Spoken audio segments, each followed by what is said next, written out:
Paz e graça, queridos, Deus abençoe a todos vocês. Nós estamos mais em um vídeo e hoje, queridos, nós vamos falar sobre um assunto muito importante. Um assunto que vai abençoar a sua vida, o seu corpo, a sua alma, o seu coração. O campo minado e o antídoto. Nós vamos ver 4 tipos de espécies de pestes, tribulações no Salmo 91 e o antídoto apresentado no próprio Salmo. Você sabe que o Salmo 91 é um dos salmos mais lidos da história da humanidade.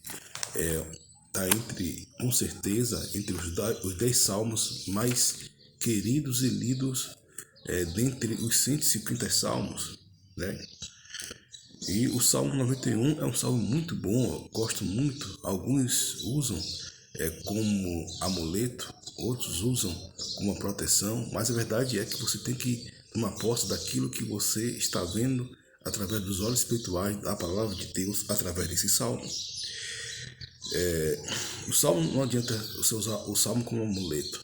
Às vezes já cheguei em várias casas, pessoas que têm fé.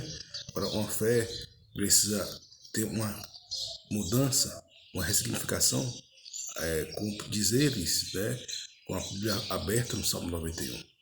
No Salmo 91, você precisa praticar, deixar que Deus venha colocar esse salmo dentro do seu ser para que ele venha emanar o que está dentro desse salmo. Eu vou falar sobre as 4 pragas, né, que tem nesses salmos e como você pode repreender essas pragas. O próprio salmo ele dá o veneno e dá um antídoto, né? Por exemplo, em todas as questões onde há um animal peçonhento, sempre no próprio veneno há um antídoto daquele animal, né?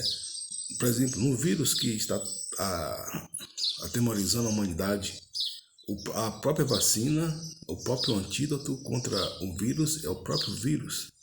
E no Salmo 91 vai dar todo o antídoto contra as 4 pragas. Vamos ter uma noção do Salmo todo, que diz: aquele que habita no esconderijo do Altíssimo, a sombra do Onipotente descansará. Direi do Senhor, ele é meu Deus, o meu refúgio, a minha fortaleza, e nele confiarei. Porque ele me levará do laço do passarinheiro e da peste perniciosa. Ele me cobrirá com suas penas e debaixo das suas asas estarás seguro. A sua verdade é escudo e broquel. Não temerás espanto noturno, nem seta que voe de dia, nem peste que entre na escuridão, nem mortandade que assole meio-dia. 1000 cairão ao teu lado e 10.000 à tua direita, mas tu não serás atingido. Somente com teus olhos olharás e verás a recompensa dos ímpios.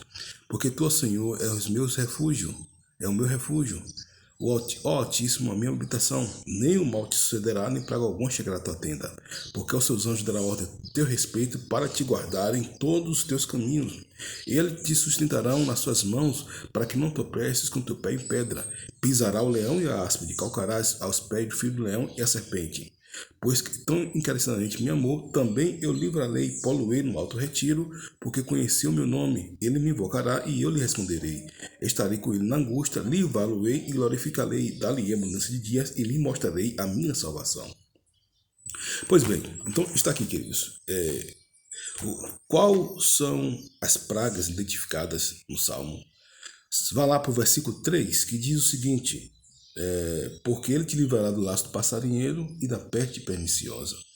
Ora, se tem o laço do passarinheiro, porque nós estamos no campo minado, né? A igreja, ela está no campo minado, ela veio para o campo minado para resgatar as pessoas para Cristo Jesus. Essa é uma das finalidades da igreja, resgatar as pessoas para Cristo Jesus. Este é um grande dever da igreja, resgatar as pessoas, né, no campo minado para trazer para a luz de Cristo. Muito bem. Não obstante disso, você vai ver algo também muito pertinente do laço do passarinheiro e da peste perniciosa. Ou seja, Satanás, ele veio roubar, matar e destruir. Jesus veio dar vida e vida com abundância. Né? Aonde abundou o pecado, abundou a graça. Né?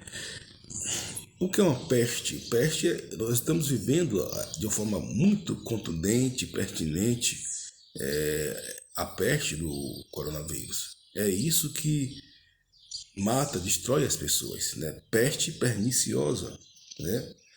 Então, são as primeiras pragas, os primeiros inimigos que nós podemos identificar nesse salmo. Então, porque ele te livra lá do laço do passarinheiro, né? Que é as ciladas de Satanás. Satanás ele prepara cilada para mim, para você, para todos os seres humanos da face da terra, todo cristão, ele sempre prepara cilada. Mas Deus nos livra. É como diz o Salmo que nós escapamos, os nossos inimigos fizeram uma rede para nós, mas nós escapamos daquela rede, né? Agora você vai ver o seguinte, versículo 4. Ele te cobrirá com suas penas e debaixo das suas asas estarás seguro.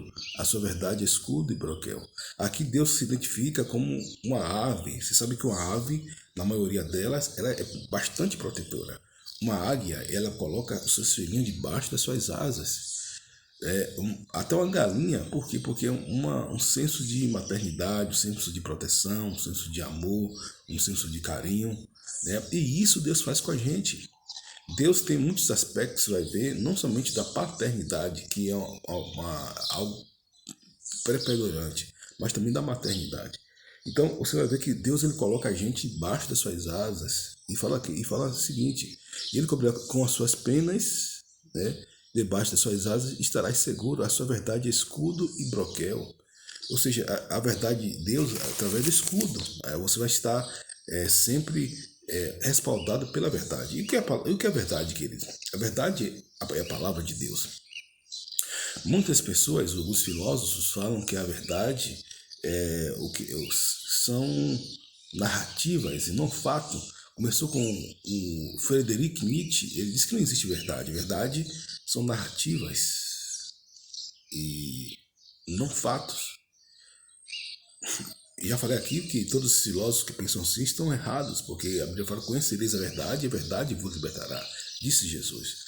A maioria dos filósofos eles vão dizer que a verdade é aquilo que eu sinto, a verdade é aquilo que me dá prazer, a verdade é aquilo que me dá, aumenta meu narcisismo, meu hedonismo, né? Um prazer, uma vida sem limites, né? Isso que é a teoria que eles pregam, mas verdade é Cristo, né? João 8,82, conhecereis a verdade vos libertará. João 8,86, se pois o Filho do Homem vos libertar, verdadeiramente sereis livre. João 17,17, santifica na tua palavra é verdade. João 14,6, eu sou o caminho, a verdade e a vida, ninguém vê o Pai senão por mim. Né? Então a verdade é Cristo Jesus. Por quê? Porque nós devemos ter a visão da palavra, queridos, para todos os olhares de nossas vidas, né? Todos os olhares da nossa vida, a Bíblia tem que estar em primeiro lugar, nós devemos olhar pelo foco da palavra de Deus. Muito bem, então você identificou que a primeira peste identificada aí, a primeira praga, a primeira inimigo mortal é o laço do passarinheiro e da peste perniciosa, né? O laço do passarinheiro e a peste perniciosa. Muito bem, e você já viu como combater esse inimigo. Em segundo lugar, nós vamos ter nem peste que ande na escuridão, nem mortandade que assoie o meio-dia. Aí a peste já tem uma identificação mais contundente, mais cirúrgica. Nem peste que ande na escuridão, nem mortandade que assole ao meio-dia. Então você vai ver que há uma peste que anda na escuridão, né? E nem mortandade que assola o dia. Por quê? Porque, queridos, o mundo já é do maligno. E você precisa usar a autoridade do nome de Jesus, né? Para que as portas do inferno venham prevalecer contra você. Você precisa desautorizar toda ação do diabo contra suas vidas. Você precisa desautorizar toda ação do inimigo contra suas vidas. Isso significa dizer que você tem que ser mais forte que o inimigo. Isso significa dizer que você tem que ser melhor do que o inimigo. E você não vai ser melhor em si mesmo. Claro, todo cristão, seja pentecostal, não pentecostal, sabe disso. Tradicional, ortodoxo, que crê em Jesus, né? Ele sabe disso.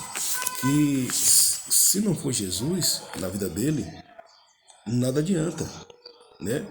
Então, essa tem uma peste que anda na escuridão, porque muitas coisas acontecem na escuridão. Por quê? Porque o diabo, ele é o príncipe das trevas. E não somente as trevas do ocultismo, da obscuridade, da, tra- da ele é rasteiro, traiçoeiro, mas também da própria trevas, né? Da própria trevas. Agora, o que ocorre? Você precisa entender que nem mortandade que assola o meio-dia, né?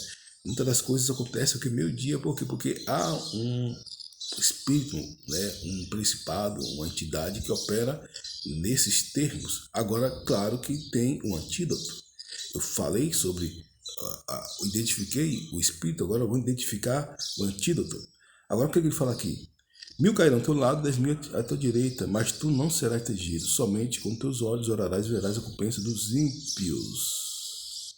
Porque tu é o Senhor, porque tu, Senhor, é o meu refúgio, o Altíssimo é a tua habitação. Né? Então, por quê? Porque nós fazemos de Deus nosso habitação, né? E o nosso auxílio. E nosso auxílio. Né? Ó Altíssimo, é a tua habitação, nosso refúgio, ó Altíssimo, é a tua habitação. O nosso refúgio é a tua habitação, porque Deus habita em nós. Né? Deus, ele habita em nós. Deus habita em nós. Há uma filosofia que o Espírito Santo não mora em nós. Mora sim. O Espírito Santo mora dentro de mim. O Espírito Santo, ele faz morada dentro de mim. Né?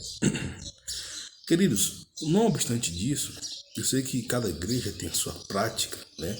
Agora, o que é o comum, a igreja tem, todas as igrejas são incomuns. Se você pegar uma igreja, ela não pentecostal, né, do fogo puro, né, do interior da Bahia, ou igreja tradicional no Amazonas, o que é que dá a diretriz? Jesus Cristo é o caminho, né? É uma opção, é um dogma que não pode ser refutado. Jesus Cristo, ele é o único suficiente Salvador, é um dogma que não pode ser refutado. Jesus Cristo ressuscitou dos mortos, né? É um dogma que não pode ser questionado nem discutido. Né? Você pode discutir várias coisas na Bíblia, agora você não pode discutir os dogmas, e os dogmas estão centrados praticamente na pessoa de Jesus. Jesus Cristo, ele voltará, né? Em uma igreja, por mais que tenha, alguns tenham visão amilenista, pré-milenista, pré-tribulacionista, meso-tribulacionista, né, discute a volta de Jesus. A volta de Jesus, todos sabem, vai se dar em algum momento da história. Em algum momento da história, Jesus vai voltar. Em alguma consciência da história, Jesus vai voltar. Jesus Cristo é o Senhor, né? Toda igreja sadia, ela tem essa prerrogativa. Né? Então são os dogmas inalienáveis da igreja. Né? Isso demonstra que a igreja está sadia. São os limiares da igreja. Jesus Cristo é o caminho, a verdade e a vida. Jesus Cristo ressuscitou. A igreja reinará com Cristo. Né? Independente da sua visão, se você é futurista ou preterista, independente da sua visão de escatológica, isso é um princípio bíblico para todas as igrejas na face da terra. Porque é aquela igreja que o povo pula, dança, é aquela igreja que você não pode bater palma, mas crê em Jesus, né? Que a doutrina não aceita nem palmas, mas você crê em Jesus. Então a igreja, ela é respaldada, né, por isso, né, por Jesus, e é Jesus que é a nossa habitação. A nossa morada, a morada de Jesus. Jesus falou: onde tiver 2 ou 3 reunidos no meu nome, ali eu faço presente. Aonde tiver 2 ou 3 reunidos no meu nome, aí eu se faço presente no meio deles. Muito bem. No versículo 11 vai dizer o seguinte. Versículo 10 é melhor. Nem o mal te sucederá, nem praga alguma chegar à tua tenda. Né? Mal e praga. A Bíblia fala que nós devemos estar preparados para o dia mal. Né? Porque qual é o dia mal? O dia mal é o dia que você realmente não é que o mal vai lhe atingir, mas um dia mal é quando acontece algo que não está de acordo com aquilo que você muitas das vezes deseja. O dia mal é quando você não tem algo que você queria que tivesse. O dia mau é um dia quando Deus quer tratar com você e você não se dá uma razão para isso, né? É o dia mau e você acaba quebrando a cara, né? É quando o cidadão ele vai fazer um vestibular e o carro quebra, quando o cidadão vai fazer até uma pregação, né? E ele fica impedido de algo dessa natureza. Então, são dias maus que tem nossas vidas, né? Mas nós não somos limitados pelos dias maus, né? Porque o mal ele não vai atingir você. O mal não atinge o cristão. Ah, pastor, o mal atinge o cristão? Sim, não. O cristão ele passa por processos, são processos de amadurecimento, de bênçãos sobre a vida dele, e até o mal vira bem na vida dele, né? O mal que a pessoa faz, o mal vira bem, mas o mal não atinge o cristão. Não, Deus, se um verdadeiro cristão ele está na presença de Deus, ele pratica a palavra de Deus, ele anda nos preceitos de Deus, e não fala de pessoas perfeitas, que não existe homem perfeito nenhum, nem mulher perfeita nenhuma, nunca existiu, nunca vai existir. Nós somos seres em perfeição, né? Agora, o que ocorre é o seguinte, que não existe o mal chegar na tenda do cristão verdadeiro, né? O mal chegar na tenda do cristão verdadeiro. O que haja em vista que ele precisa ter pode ser alguma brecha, né? Algo que ele precisa fazer o diagnóstico do sistema dele para que ele venha ter uma análise, uma pessoa, um perito na área, para que ele venha ter uma compreensão daquilo que está acontecendo com ele, né? Que é o sistema de investigação de sintomas.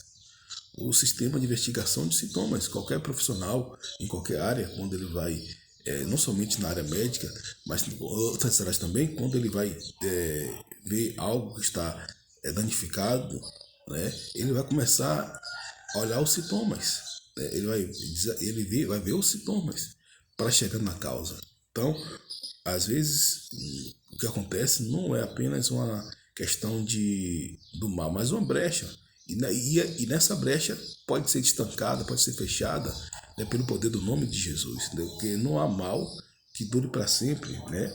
O bem, ele sempre prevalece, mas não há mal que dure para sempre. Não é mal que dure para sempre. E a brecha ela precisa ser identificada e estancada. A brecha ela precisa ser identificada e estancada, né? Porque não pode o cristão ter dois pensamentos, né? Com as trevas e com a luz, né? O cristão tem que andar sempre com a luz. Muito bem. Aí ele vai falar o seguinte: nenhum mal te sucederá, nem praga alguma chegar à tua tenda, porque os seus anjos dará ordem a teu respeito para te guardar em todos os teus caminhos. Eles te sustentarão nas suas mãos para que não tropeces com teu pé em pedra. Queridos, os anjos são mensageiros do Senhor para nos proteger. Os anjos não estão aqui para receber adoração, não. Pelo contrário, muitas pessoas pensam que eu tenho alguma coisa contra anjos. Pelo contrário, eu seria um tolo, um imbecil, para pensar que não existe anjo. Pelo contrário, os anjos do Senhor acampam ao redor que os temem. O anjo é bíblico. O anjo, Deus vai dar ordem aos seus anjos para livrar de todo mal, como diz aqui, porque os seus anjos darão ordem a teu respeito para te guardar em todos os teus caminhos. E eu sei que onde o cristão vai, há um anjo de proteção. Alguns chamam anjo da guarda, outros chamam anjo de proteção, outros chamam anjo conservo, outros chamam anjo protetor, não importa. É esse princípio bíblico, porque ao nosso redor ficam os anjos do Senhor, né? E nosso derredor fica Satanás, né? Procurando que possa tragar. Mas o que ocorre? Nós temos essa bênção, esse privilégio, né? Porque os seus anjos darão ordem a teu respeito para te guardar em todos os teus caminhos, e eles te sustentarão nas suas mãos para que não tropeces com o teu pé em pedra. Por quê? Porque são os livramentos do Senhor. Se Deus fosse abrir um canal, né, para todos os cristãos, ia haver um canal espiritual, um telão, na vida de cada cristão da face da terra, ia ver como os anjos são importantes na vida do cristão. Né? Praticamente, às vezes, o cristão ele tem uma vida totalmente pacífica, segura, mas ele não sabe porque por trás daquilo há uma direção de Deus para protegê-lo, né? Porque o cristão ele tem essa direção de Deus para protegê-lo. O cristão tem essa proteção de Deus para redimi-lo, né? Por quê? Porque dará ordem aos seus anjos a nosso respeito para nos guardar de todos os nossos caminhos, todos os nossos caminhos. E eu creio em anjos, sim, né? Creio que existem anjos, né? E já estudei sobre angelologia, né? A princípio tem 4 tipos de anjos. Tem os anjos normal, o arcanjo, que é para a guerra, os querubins, que são a princípio, né?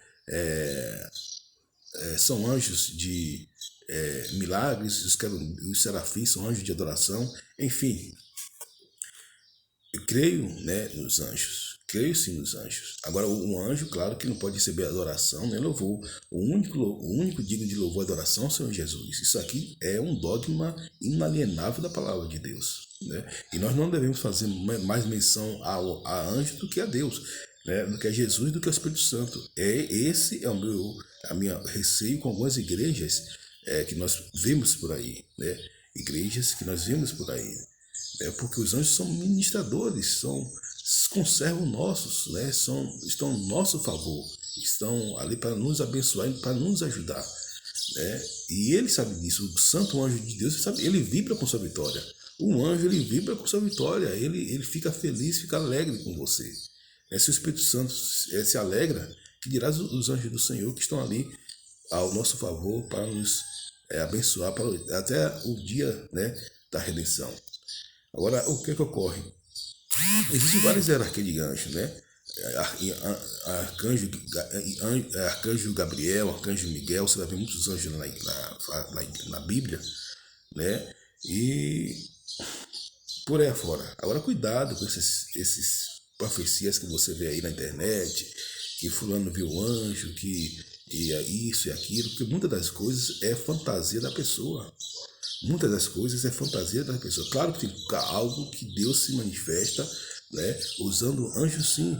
Mas muitas das coisas as pessoas, porque anjo dá ideia de poder. Eu sempre falo que já preguei em igrejas, não foi nenhuma nem 2 igrejas, né? Graças a Deus já tive muita oportunidade de pregar em várias igrejas. E igrejas, principalmente neopentecostais, né? Nada contra, gosto respeito do trabalho, né? Tem coisas muito interessantes na igreja neopentecostais, assim como todas as igrejas. Mas quando as pessoas vão falar, né, do Espírito Santo, né, há uma calmaria, há uma pacificação, né? Quando você fala de Deus, há uma calmaria, uma pacificação. Quando você fala de Jesus, há uma calmaria, uma pacificação. Mas quando fala de anjos, né, há um fervor que perpassa esses 3. Então o termômetro está errado. Porque a pessoa mais importante é a pessoa da Trindade em nossas vidas. Glória ao Pai, glória ao Filho, glória ao Espírito Santo, né? Glória ao Espírito Santo. Alguém perguntou, pastor, posso glorificar o Espírito Santo? Pode, porque o Espírito Santo é Deus, queridos. Eu e o Pai somos um, né? O Espírito Santo é Deus. Você pode exaltar o Espírito Santo, você pode dizer que adora o Espírito Santo, você não comete pecado nenhum. Agora, o que você não pode fazer isso é para o anjo. Para anjo não, porque 3 testificam na terra, né? 3, o que é o Pai, o Espírito, o Filho e o Espírito Santo. Então, nós devemos ter essa consciência e essa ciência e essa convicção, né? Muito bem. Agora, nem o mal será nem praga algum chegar à tua tenda. Por que é isso? O mal e praga, a praga, hoje o mundo está passando por uma praga terrível, né? A praga ela pode ser mandada, proferida, provocada, né? A praga pode ser provocada, proferida, quando você não está debaixo da palavra de Deus, né? Quando você não está debaixo dos preceitos do Senhor. Por isso que eu sempre falo, cuidado com a palavra que você diz, cuidado com a palavra que você profere, né? Até pregadores, muitas das vezes, vão para o púlpito e fala a palavra de baixo calão, né? O púlpito, queridos, é lugar sagrado. O púlpito é um lugar que, claro que não estou falando que você pode fazer, você pode contar uma história, né, para descontrair, né, algo dessa natureza, sem ferir a doutrina, né, sem ferir o dogma. Você não vai contar piadas imorais, você não vai contar coisas obscenas, né? E alguns linguajares, né, de até pastores famosíssimos, extremamente famosos deixa a desejar no púlpito, né? Claro que não são todos, nesse caso é uma minoria, mas precisa rever essa questão dos púlpitos, né? Tem uns que dizem, vá para o diabo que o carregue, vá para o quinto dos infernos, vai para o quinto dos infernos, vá para o diabo que o carregue. Então, isso são palavras que não pode ser proferida no púlpito, né? E nem você pode usar o púlpito para amaldiçoar quem quer que seja. Quem quer que seja. Hoje em dia está virando moda, porque eles há uma preocupação de que as pessoas precisam ter uma cultura teológica. E quando falo cultura teológica, não quero dizer de caráter, porque o caráter é o que você é. Mas muitas das vezes as pessoas têm um bom caráter, mas não têm uma cultura e falam as coisas que não podem, não devem no púlpito. O púlpito é um lugar de você se expressar, você muitas das vezes o pastor, o pregador, ele chora no púlpito, ele se emociona, né? Mas ele precisa ser limitado no seu vocabulário no púlpito, né? Para não trazer certos tipos de desconforto aos fiéis. Amém? Então, queridos, praga alguma chega na tua tenda, porque tem um versículo que assim como a dorinha sem asas, assim a praga, né? Ou seja, a praga não vai pegar no cristão, porque o cristão está coberto pelo sangue de Jesus. O cristão está resguardado pelas 4 linhas da palavra de Deus. O cristão, ele está resguardado pelo poder de Deus. Então, praga não pega no crente, né? Claro que o crente não pode dar brecha. Por exemplo, tem muitos crentes que, pastor, porque aquela praga pegou no crente? Porque ele deu brecha.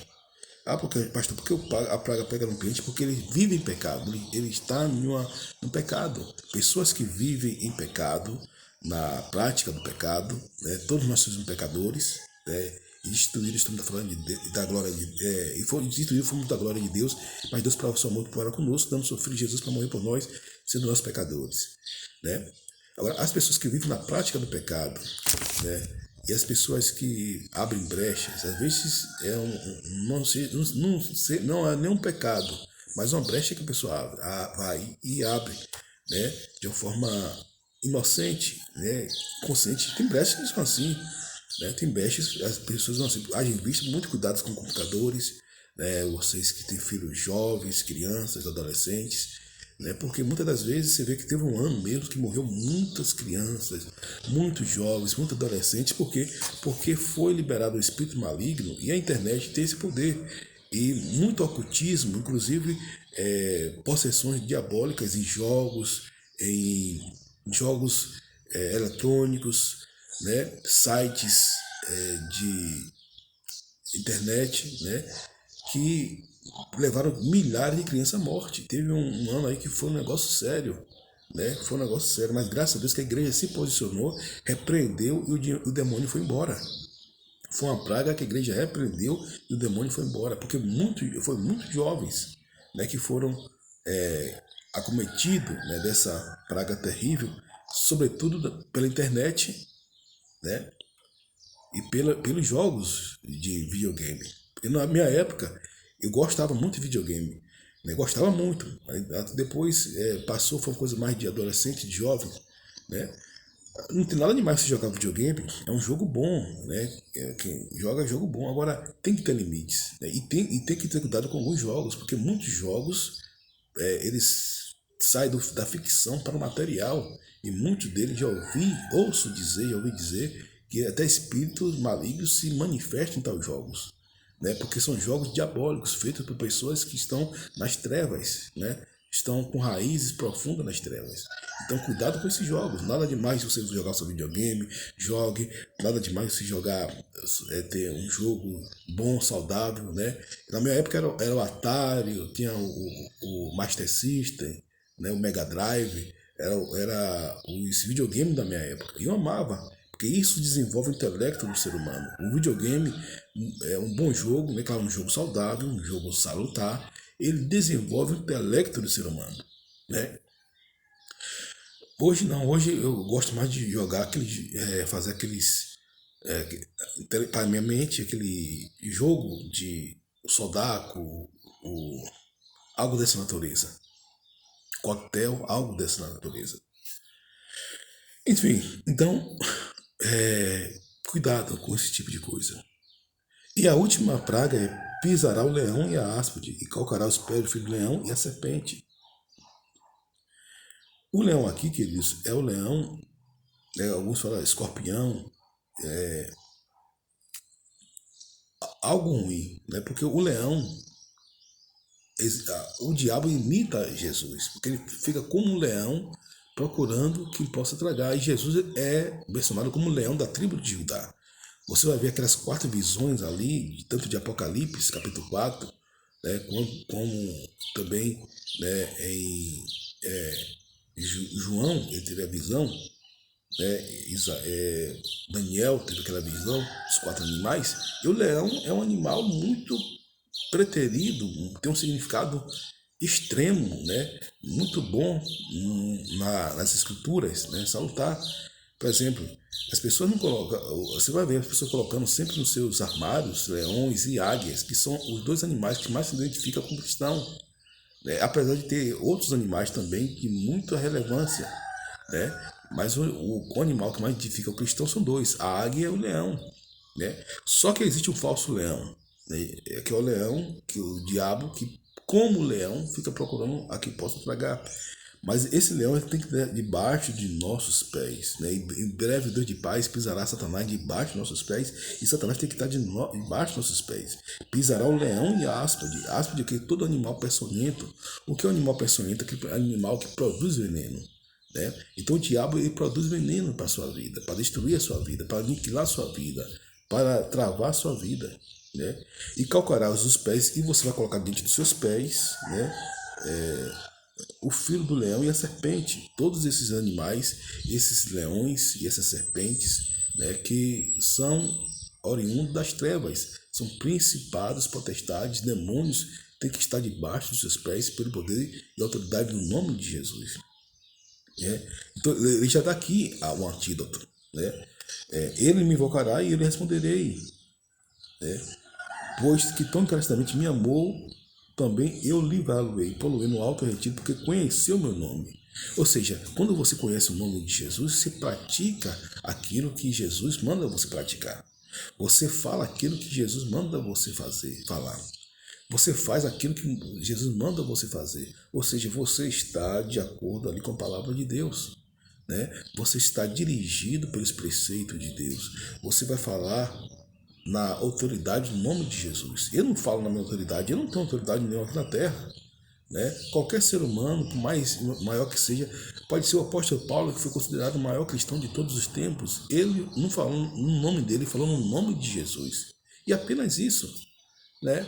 Pode ser o apóstolo Pedro, pode ser quem for na palavra de Deus, homens de Deus, eles não falaram no nome deles, falaram no nome de Deus, porque é o que resta, é o que sobra, né? Porque nós estamos aqui, queridos, como vapor, né? Alguém fala que não é como vapor, a tradução no grego é como bafo, bafo é ainda menos que vapor, o sopro, ou seja, algo que passa rápido, e nós devemos fazer tudo para a glória de Deus. O que a sua vida é um presente que Deus lhe deu. Agora, o que você faz com sua vida é o presente que você dá a Deus. A sua vida é um presente que Deus lhe deu. Agora, o que você faz com sua vida é o presente que você dá a Deus, né? Então, você precisa ter isso em mente, né? Pois que tão encarecidamente me amou, também eu livrarei. Deus nos livra, queridos, das armadilhas de Satanás, das coisas que acontecem, né, das situações pérfidas, sórdidas. É Deus que nos livra, né? Porque se não fosse, nem eu nem você estaríamos aqui hoje. Não teria um cristão para contar história. Não teria nenhum cristão para contar história, né? Por isso que o motivo da igreja, se tivesse apenas um cristão hoje, representaria toda a igreja na face da terra. E hoje nós somos milhões e milhões de cristãos. Há quem diga que protestante, porque os católicos também são cristãos, os espíritas são cristãos, né? Os testemunhos de Jeová são cristãos, os mormons são cristãos, porque eles creem em Jesus. Mas nós queremos Jesus como o único suficiente Salvador, que nos torna diferente dos demais, não melhores, mas diferentes, né? Porque a própria palavra de Deus fala sobre isso, né? Os cristãos protestantes são aqueles que confessam o nome de Jesus, né? Que creem como Jesus como único e suficiente Salvador, né? Único e suficiente Salvador, ou seja, que deixa de lado todas as, digamos, gambiarras, né? As gambiarras. Se você tem um certo, para que você vai querer arriscar no errado, né? Então, isso significa dizer que nós temos a Jesus como autor e consumador da nossa fé. Agora, respeitamos, sim, as demais religiões, né? Seitas, heresias, porque nós, antes de tudo, dessas coisas, vem um ser humano. Nós devemos amar o ser humano, nós devemos amar as pessoas, para que venham ter o conhecimento da verdade. Conhecereis a verdade vos libertar. Conhecereis a verdade vos libertará. Certa vez eu estava em um debate proativo com um homem espírita, né, um homem culto, inteligente, e ele teve que se render à palavra de Deus. Não sei se ele aceitou Jesus, mas a palavra de Deus foi pregada para ele. Ali, até pelo e-mail, né? Eu falei da palavra de Deus para aquele homem, como tantas outras pessoas. Se fosse falar aqui, né, levaria o tempo todo falando testemunho, né, de pregação do evangelho, do único evangelho, queridos. Evangelho só tem um, boas novas, só tem um evangelho. Cristianismo tem muito, né? O cara crê em Cristo, mas tem o psicrantismo. Eu creio em Cristo, mas creio em 1001 deuses. Creio em Cristo, mas creio em 1001 pessoas. Creio em Cristo, mas creio em 1001 filosofia. Creio em Cristo, mas creio em 1001 filósofos. E o cristianismo só é um só. É por isso que a igreja sadia. Qual o dogma? Eu vou pregar até sobre isso aqui. Qual o dogma da igreja, queridos? Jesus Cristo é o único suficiente Salvador. Não existe outro Salvador, né? Jesus é o caminho, não existe outro caminho. Por isso que qualquer igreja, é claro, respaldado as devidas observações, porque tem igrejas que, como falei, que adoram anjos, né, de forma subjetiva, de forma indireta, né? Mas a igreja saudável, queridos, ela tem esses 5 termos. Jesus é o caminho, a verdade e a vida. Jesus é o único suficiente Salvador. Ela crê que Jesus Cristo ressuscitou. Ela crê que Jesus Cristo voltará. E ela crê que Jesus Cristo reinará, né? Então, mas e aí a questão da volta de Jesus, não importa se ela crê que Jesus vai voltar daqui a 1000 anos. Isso é uma questão de interpretação, né? E estão todas certas, né? Porque é uma livre interpretação. Se Jesus vai voltar daqui a 1000 anos, 2000 anos, ou amanhã, ou hoje, não importa. Importante que a igreja venha estar nos conceitos divinos, nos protótipos que Deus colocou para que a igreja venha estabelecer, né? Depois eu vou falar sobre isso. Aqui é uma parte dos dogmas, né? Só da pessoa de Jesus. Por quê? Porque a igreja ela tem também a questão do batismo, da ceia, né? São ordenanças do Senhor Jesus. Jesus como único suficiente Salvador, só Ele adorará, só Ele manifesta culto, só Ele merece toda a honra, toda a glória, todo louvor, toda a adoração. Este é o motivo pelo qual os protestantes, né, assim dizem, né, e assim foi estabelecido, se torna uma igreja sadia pela graça de Deus, né? Então, queridos, Deus deu poder a você, ir por todo mundo pregar o evangelho, em meu nome expulsarás demônios, né? Enfim, o poder está com você. E aí, só para terminar, dar-te-ei abundância de dias e lhe mostrarei a minha salvação. Então Deus vai lhe dar dia com abundância e vai lhe mostrar a sua salvação, né? A salvação aqui, pastor, é somente espiritual? Não. É a salvação também das coisas que Deus vai livrar você. Amém? Deus abençoe a todos vocês. Está chovendo, chuva de bênção. A chuva é uma manifestação, né, da graça de Deus sobre as nossas vidas. Então, que a chuva caia sobre os bons e os maus, porque Deus é um Deus bom e maravilhoso. Deus abençoe a todos vocês. Um forte abraço e até o próximo vídeo. Comente, ore por esse canal, abençoe esse canal, fale palavras de bênção para esse canal. O que você pode fazer para esse canal é orar, né, para que Deus venha a se abençoar, levar esse canal ao maior número de pessoas possíveis, para que as pessoas venham a ser abençoadas. E ore por esse canal, né? Ore o canal, sabe? Senhor, abençoe o canal do pastor Oséias, para que o Senhor venha aumentar, venha abençoar.